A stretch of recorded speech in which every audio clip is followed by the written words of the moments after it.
It happened last summer.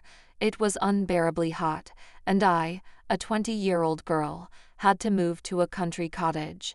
The circumstances were such that the city apartment was in need of major repairs after a sudden plumbing problem had caused water damage to the entire living room and kitchen.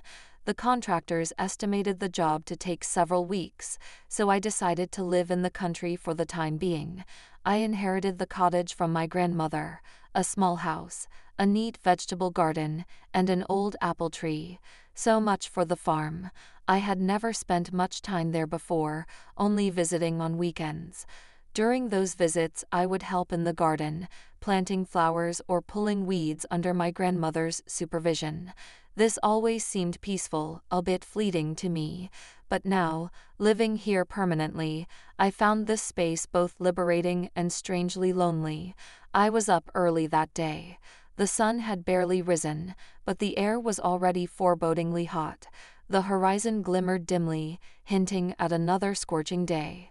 I put on my favorite sundress with small flowers and tied my airy hair into a casual bun, practical for working in the garden. The vegetable beds needed attention. After the recent rains, the weeds had grown like wildfire. I knelt down and began methodically pulling the weeds. The work was monotonous but soothing, the rhythm allowing my thoughts to relax. Memories of childhood summers spent here, birdsong, and the distant buzzing of bees provided a soft backdrop for my work. My thoughts floated lazily like clouds in the summer sky. Suddenly something rustled in the neighbor's bushes. I looked up, half expecting to see a hedgehog or maybe a neighbor's cat on the hunt. But among the greenery, I recognized a light-colored t-shirt. Squinting, I made out the figure of a man in his 40s, trimming the bushes on his property. Noticing my gaze, he straightened and smiled. "Are you Margaret's granddaughter? I'm Michael Adams, your neighbor," he said. His voice was warm and deep, with a slight friendliness in it that immediately put me at ease. His eyes, the shade of warm hazel, expressed kindness. We started talking across the fence. He told me that he had been living here for 5 years, drawn to the tranquility of the countryside after years of city life. He spoke proudly of his garden, especially the raspberries. "It's a special variety, large and sweet," he said, infectious enthusiasm. "Come to us in the evening for tea with raspberry jam. I've made it myself.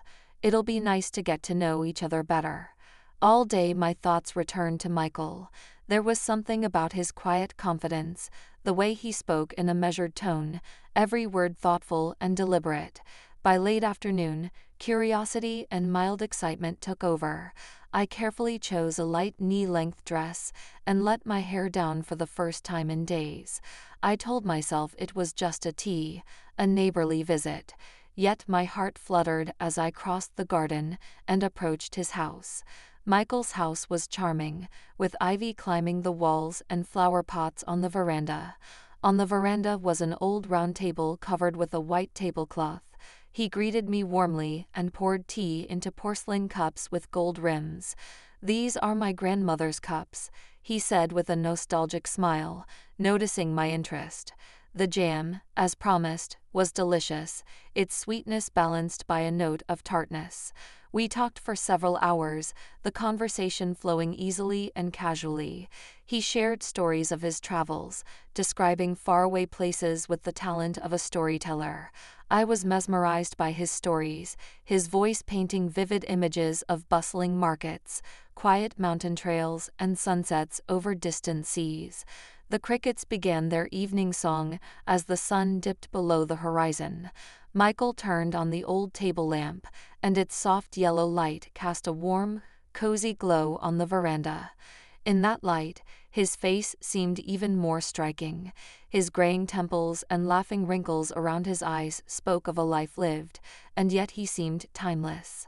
At some point our hands accidentally touched. A shiver ran through me, unexpected but undeniable. He noticed it, and his gaze softened as he gently placed his hand on mine. His touch was warm, grounding, and electrifying at the same time. I didn't pull away. We sat in silence for what seemed like an eternity, our eyes locked, the moment frozen in time. Then, with quiet confidence, Michael stood up and stepped closer. His lips found mine, tentatively at first, then deeper as the world seemed to dissolve. In that moment, there was only the warmth of his embrace, the soft pressure of his hands, and the steady rhythm of his breathing. I dissolved in him, all thoughts of the past and the future dissolved into the present.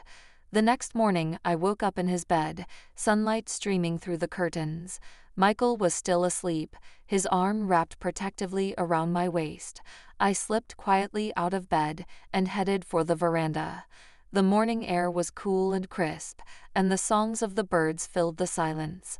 I stood there with a cup of tea in my hands and looked out over the garden. The events of the past day seemed surreal yet undeniably real to me. One chance encounter had turned my life upside down, filling it with new possibilities I had never dreamed of.